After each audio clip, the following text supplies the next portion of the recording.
Hey, Warren Eckstein here. I've been getting a lot of people asking me about coyotes and what they can do to help save their dogs or prevent their dogs or their cats or even themselves from being attacked by coyotes. There's lots of things. So what I've done, and this is rare for me, I put together actually 2 pages and I'm going to share them with you in terms of ideas that I have and other people have in terms of the best ways to keep your pets safe and coyote proof your neighborhood. Coyotes aren't going anywhere. They're going to be here for life. They've been around forever. They're going to be around forever. So get out of your head that we're going to get rid of coyotes. We're not going to, nor should we. It's their land as much as ours. But don't feed wild animals. A lot of people feed the squirrels in the backyard, and I get it. I used to do it myself, but very often these are a trap for coyotes to come into your yard. Also, don't feed your pets outside. A lot of people tend to do that, but the dog food or cat food or whatever food you're putting out there, again, encourages coyotes to come into your place. And never leave. Listen, I have 2 small dogs. I have a 7-foot fence all around my yard. Molly and Willie are never in that yard unless I am there with them. I don't care how high my fence is. I don't care what's out there. When my dogs are in the backyard, I am in the yard with them, no more than 5, 6, 10 feet away. That's important to remember. And I talked about this before. I am not a fan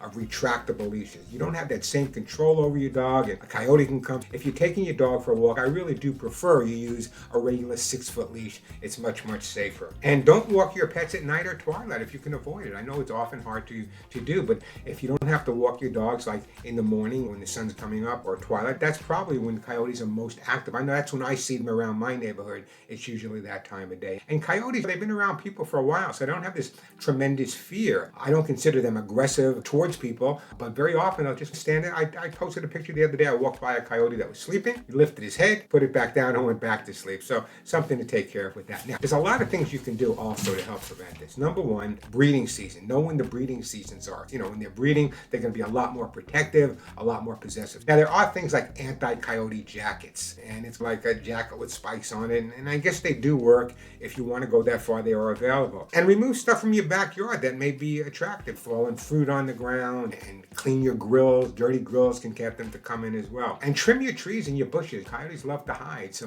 if you have those big bushes or trees or bushes all over the place, they'll hide from that as well. And if you see a coyote in your yard, there's a lot of things you can do. Number one is stand up straight, look them in the eye, clap your hands, make loud noises, all this stuff. So let's go over the bottom line. Coyotes are going to be here. We have to learn to live with them. Can that be possible? Yeah, it can. But we do have to take certain precautions. Just like we hover over our kids sometimes, we have to hover over our pets. So again, what I do, let me give you an example. When I take Molly and Willie for a walk, and I'm living in Arizona and I'm just inundated, there's coyotes all around me. Number one, I take them for a walk during the times of day where coyotes are less apt to be present. That's number one. Number two, they're on a 6-foot leash always. Number three, doesn't look pretty, but I wear a belt, and in my belt, what I have is I have an air horn. You know those air horns I talked about that we have on the website, thepetshow.com? I always carry one of those air horns, but more than carry it, it's always in my hand. I also have pepper spray in my hand, but with pepper spray, you gotta be careful. I'll tell you why. I just heard about this the other day. Someone was approached by a coyote, used pepper spray, but they weren't aware of the wind direction. It blew back in their face, and that presented a problem. If you're gonna carry pepper spray, and I do use it, but just make sure you know which way the wind is coming.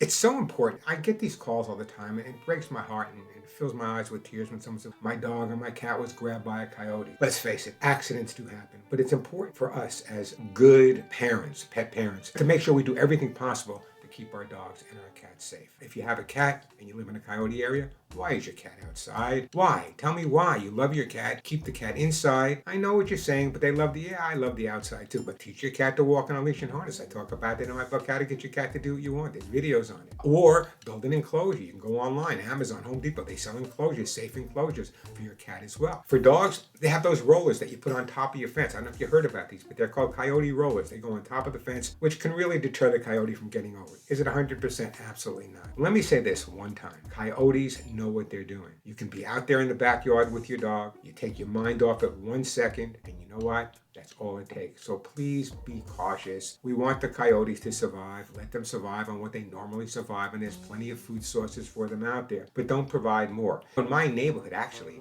we have somebody who we found out is feeding the coyotes. And I know they're doing it from the heart. I get it. Believe me, I get it. However, a couple of things going on here. Number one is by feeding the coyotes, they're taking away some of the coyotes' hunting instinct, which make it more difficult for them to survive. And number two, very often when coyotes are captured, they're automatically killed. So it's not not good for that coyote, don't feed them. Let Mother Nature take care of them themselves. I hope this is helpful. As I said, I love coyotes. They're beautiful, absolutely gorgeous animals.